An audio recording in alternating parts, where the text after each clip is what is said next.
흔히 재판관 8명을 이제 정치적 성향에 따라서 물론 그 임명한 사람이 누구냐에 따라서 분류를 할 뿐 네. 정치적 성향 분류하는 것이 참 우리가 좋은 시절을 살고 있다면 매우 부적절한 일이라는 거 저도 알고 있습니다만 네. 어찌 됐건 지금 이제 많이 하고 있으니까 네. 공개가 돼 있으니까 보수 쪽에 이제 정영식, 조한창 네. 그다음에 저쪽 진보 쪽에 문영배, 이미선 네. 그다음에 정계선 네. 그다음에 이제 가운데 네. 이제 세 사람이 있잖아요. 네. 김복형, 정정미 그리고 김형두. 네. 예. 근데 김형두하고 정정미는 김명수 전 대법원장이 지명한 사람들. 네. 그리고 이제 그 한 사람이 이제 이번 네. 아니 뭐 저쪽 조희대 대법원장. 예, 조희대 대법원장이 이제 지명한 사람. 네. 그렇게 돼 있죠. 네. 그런데 이 김형두하고 네. 정정미 이 두 분이 이제 김명수 대법원장이 지명을 했기 때문에 중도이지만 진보 쪽이다. 그렇게 돼 있잖아요. 네. 네. 그래서 김형두 특히 이 재판관이 된 이후에 네. 결정에 참여했던 15건을 제가 살펴봤어요. 네. 네. 한결같이 다 보수적 판단을 했더라고요. 네, 맞습니다. 그건 어떻게 봐야 됩니까? 사실 이제 저희가 재판부 성향을 분석하는 거에 대한 저도 반대 입장입니다. 예. 통상 재판부는 양심에 따라 판단하니까 그걸 존중해 줘야 되는데요. 네. 제가 요즘에 문제를 삼는 부분은 보통 헌법재판관들을 임명할 때도 굉장히 진영에 따라서 하더라도 중도에 가까운 분들을 임명해 왔어요. 네. 그리고 소위 말하는 표현이 좀 그렇다 그러지만 누구나 인정하는 엘리트 법관, 네. 그러니까 법리라든지 실력이라든지 그동안의 인품이라든지 이런 것들이 좀 검증됐다라고 하는 사람들을 법 쪽에서는 되게 알지 않겠습니까? 예, 임명했는데 네. 제가 봤을 때는 김명수 대법원장 체제랑 문재인 대통령 시절에 예. 그 룰이 무너진 겁니다. 아. 그래서 우리법 연구회 출신들이 뭐 우리법 연구회라도 사람이 많으니까 그분들 중에 훌륭한 분들도 많죠. 네. 제가 그분들을 다 폄하하는 것이 아니라 우리법 연구회 출신 해봤자 1-200명이거든요. 네. 근데 그 중에서 대법관이 막 5명씩 나오고 헌법재판소에 지금 마흔역 후보까지 임명되면 4명이 되는 거예요. 그렇습니다. 그러면은 과도 대표성을 갖는다는 거죠. 네. 그러니까 너무 치우친 분이 좀 많고 김형두 재판관은 저도 평소에 판결해 오는 거 아는데 네. 그분은 김명수 대법원장 체제에서 가장 마지막에 지명이 되신 분입니다. 네. 그러니까 김명수 대법원장도 마지막이니까 네. 조금 그동안 과도하게 쏠렸다는 것에 대한 약간 반성적 고려 때문에 본인이 조금 더 중간에 인사를 했고 김형두 재판관 사실은 실력 있는 분이죠. 네. 그건 잘 알고 있는데 기본적으로 이 재판과 관련해서는 저는 김형두 재판관의 그 성향보다도 지난 12월에 그냥 기자분이랑 인터뷰한 게 보도에 나왔어요. 네. 근데 인터뷰를 뭐 저희가 자청해서 한 것은 아니지만 네. 헌법재판소 구인 체제로 가야 된다는 걸 명확히 했습니다. 네. 근데 저는 그게 좀 오바였다라고 봐요. 왜냐하면은 재판관은 절대 말로써 얘기하면 안 됩니다. 네. 결정문으로서 얘기해야 되고 네. 국민들이 보셨을 때 재판 진행할 때 어떤 운동을 말씀하시더라도 네. 그 질문도 막 하시지 않습니까? 네. 이분이 탄핵 찬성이야 아니면 탄핵 반대야? 이거를 헷갈릴 정도로 공정해 보여야 돼요. 네. 그게 제일 중요한 겁니다. 네. 근데 어떤 이유에서인지 모르겠지만 12월에 그걸 한번 놓쳤어요. 네. 그러니까 마흔역 후보 임명 문제와 관련해서는 사실상 공개 발언을 한 겁니다. 네. 마흔역 후보를 임명하는 게 맞다. 네. 그러니까 제가 마흔역 후보 임명 문제에 대해서도 계속 문제를 삼는 것이 네. 기존에 뻔히 표가 예상되는 4표 외에 김형두 재판관까지 이미 마흔역 후보에 대해서는 임명해야 된다는 구인 체제가 맞다는 의견을 이미 12월에 언론에 대고 밝혔으니 네. 이미 5표나 좀 확보한 상태 아니냐. 네. 그러니까 답을 정해놓고 하는 재판이 뭐가 어떻게 되느냐 이런 걸 지적하는 것이죠. 그렇다면은 네. 이제 이번 주 목요일 날 어쩌면 윤석열 대통령에 대한 마지막 변론이 될 가능성이 높고요. 네. 그 이제 다음 주에 한 번 더 잡는다면은 이제 피청구인의 뭐 마지막 최후 진술이라고 할까 네. 이제 이런 들어보는 절차 네. 그것으로 끝나게 될 것이다. 네. 그러니까 2월 25일 한 번 더 있거나 말거나 할 것이다. 이제 그런 얘기인데 그러면 우리 주 의원께서 예상하시기에 그 헌법재판소의 선고 기일은 언제쯤 잡힐 것이라고 보시는지요? 마흔역 후보의 임명 문제가 가장 큰 변수입니다. 그게 왜냐하면요. 변수로 작용할 것이다. 네, 네. 왜 그러냐면요. 네. 이제 마흔역 후보를 무리하게 제가 임명하려는 이유는 네. 기본적으로 지금 5대3 구도거든요. 아, 진영으로 5대 3이다? 보면 예. 아, 네. 그러면 그냥 그 진영에 따라가는 것은 아니지만 언뜻 봤을 때 탄핵이 인용되려면 6표가 있어야 됩니다. 네. 그러니까 민주당 입장에서도 불안한 거예요. 그러니까 5대 3이라고 하시는 것은 우리가 진보로 분류해 온 세 사람, 중도에서 두 사람, 네. 그리고 보수에서 한 사람 대 중도에서 한 사람이 보수 쪽으로 가서 그렇게 5대 3. 근데 이제 아까 중도로 분류하셨지만 네. 김명수 대법원장이 지명한 사람은 대통령은 헌법재판소에 있어서는 대법원장이 지명하면 뭔가 비토권이 거의 없어요. 없죠. 예, 네. 그러니까 사실상 진보 진영으로 보는 보는 게 겁니다. 맞다. 네, 뭐 모든 이슈에 대해서 어떤 재판관이 진보 진영에서 추천됐다고 해서 모든 사회 현상에 대해서 다 진보는 아니죠. 어떤 이슈에서는 보수일 수도 알겠습니다. 있고 안보는 보수적일 수 있지만 그래서 5대3 구도인데 네. 지금 마은혁 후보를 임명하게 되면 6표가 모이게 되거든요. 확실하게 6대 3이 돼 네. 버린다. 그러니까 민주당 입장에서도 마은혁 후보를 임명해서 변수를 없애버리고 싶은 겁니다. 네. 근데 그러니까 마은혁 후보 그 재판 기일도 30일 만에 선고 기일이 잡혔는데 네. 이게 역대 최초의 일이에요. 그러면 마은혁 지금 후보자에 대한 네. 그 권한쟁의 심판 그 결정을 내린다 이것 아니겠습니까? 네. 그 언제쯤 할 것 같습니까? 근데 그게 이제 마은혁 후보가 만약에 그 마은혁 후보를 임명하지 않는 것이 위헌이다라고 네. 헌법재판소가 결정을 그러니까 내고 우원식 국회의장이 네. 권한쟁의 심판을 했죠. 최상목 이제 권한 대행한테 낸 네. 권한쟁의 심판. 네. 권한쟁의 심판에서 예. 어떻게 보면 최상목 대행한테 마은혁 임명하라 네. 이런 결정을 하는 거죠. 네. 그리고 저는 따라야 하지 않는다고 보지만 만약에 최상목 대행이 거기에 따라서 마은혁을 임명한 경우 따를 것 같다는 보도가 심심찮게 나오더라고요. 네, 저도 걱정을 하고 있습니다. 네. 저는 따르지 않아야 된다라고 생각합니다. 네. 근데 만약에 그렇게 해서 임명이 되면 네. 헌법재판소법상 마은혁 후보가 재판관이 돼서 대통령 탄핵 재판에 선고 결정문에 이름을 올리려면 네. 마지막 재판에 한 번은 들어가야 돼요. 최소한. 아.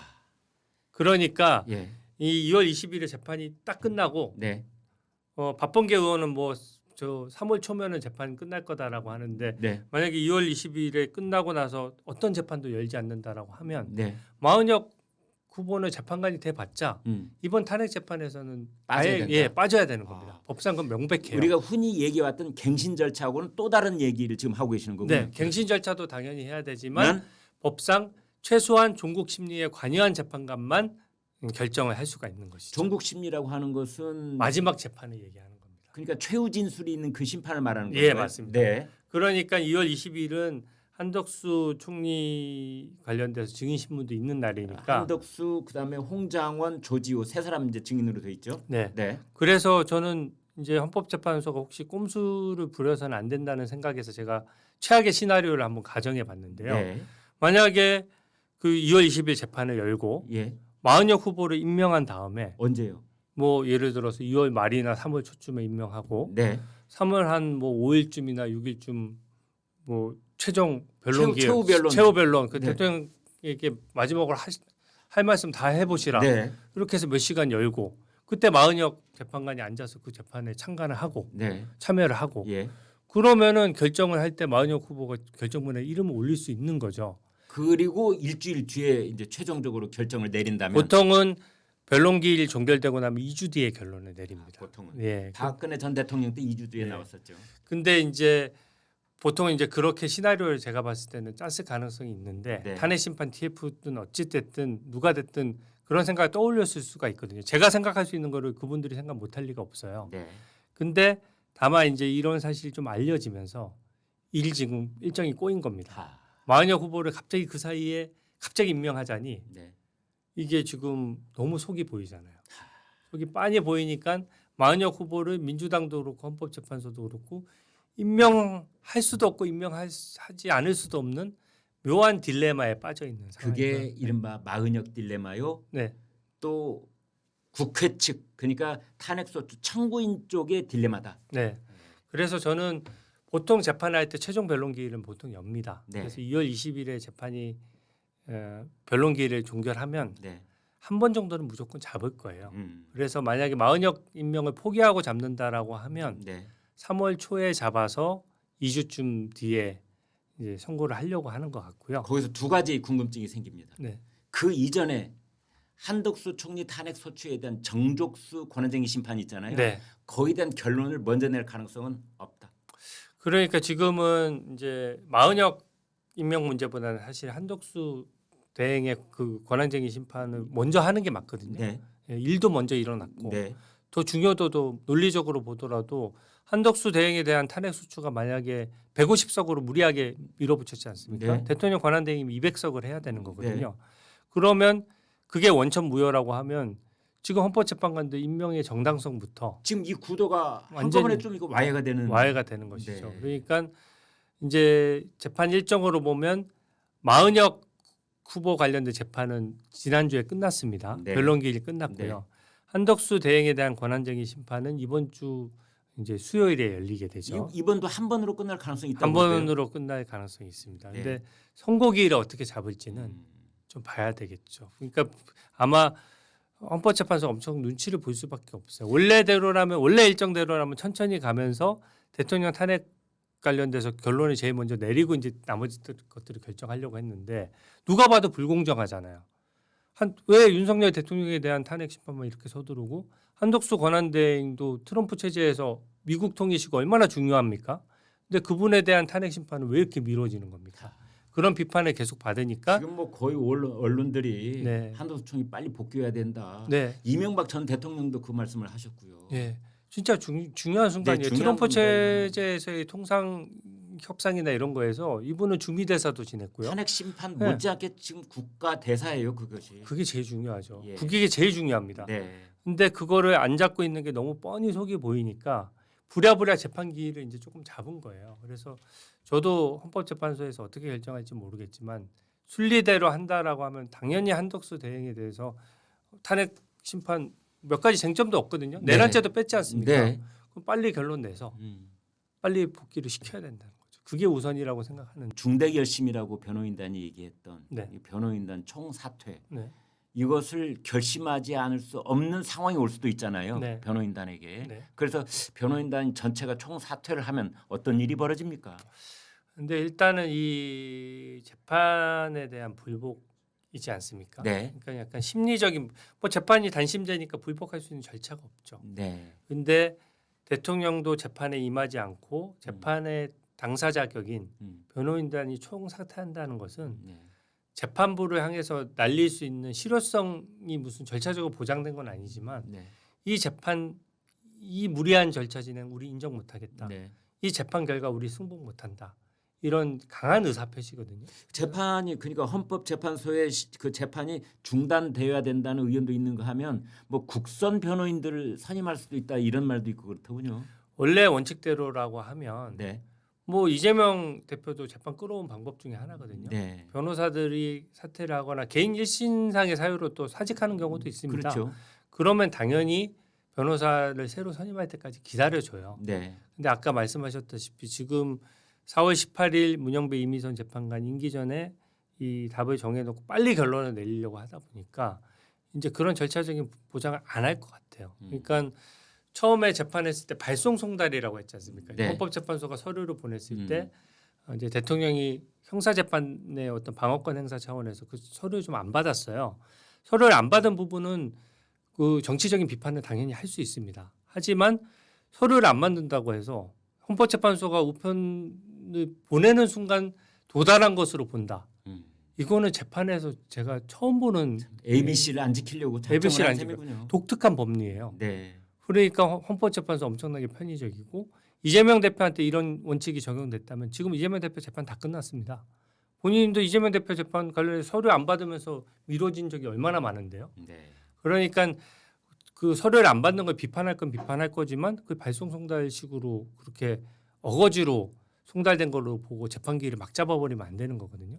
그러니까 이번에도 중대결심이라고 해서 만약에 총사퇴를 해도 발송 송달을 할 정도의 그런 절차 위반을 하는 정도라면 그냥 바로 선고기일을 잡으려고 할 것 같아요. 근데 그거를 이제 저희 국민의힘 의원들과 또 더 중요한 것은 국민들께서 이 실상을 아시고 같이 힘을 보태주시는 게 중요하죠. 여론이 중요합니다. 예. 네. 지금 주진우 의원께서는 헌법재판관들이 8명이 있는데 현재 구도로서는 5대 3으로 보는 게 맞을 것 같다라는 말씀이고 그 헌법재판관들 중에 이제 우선 우리가 소수라고 전제를 해봤을 때 그분들이 지금 언론을 향해서 또 언론과의 접촉이 거의 없기 때문에 그분들 목소리가 안 들리는 것 같지만 사실은 그분들은 그러니까 윤석열 대통령에 대한 계엄 선포가 뭐 유연적이냐 아니냐 여부를 떠나서 절차적으로 헌법재판소가 결정을 내릴 수 있는 것인가의 여부도 지금 세심하게 들여다보고 있는 것이다. 그리고 헌법재판소의 그 기각이다, 인용이다 이런 결정 이전에 그 절차상의 정당성을 얼마나 담보하고 있느냐의 여부도 재판관의 판단에 아주 깊은 영향을 주는 것이고 지금 이른바 5대 3이라고 했을 때 그 세 분의 재판관들은 그 점을 지금 다 살펴보고 있는 것이다라는 것이고 그분들을 살펴보는 게 중요하겠습니까? 저희 애청자 여러분, 국민들께서 보시는 것이 제일 중요할 것이다 라는 강조 말씀을 주 의원이 계속 해주고 계시고요.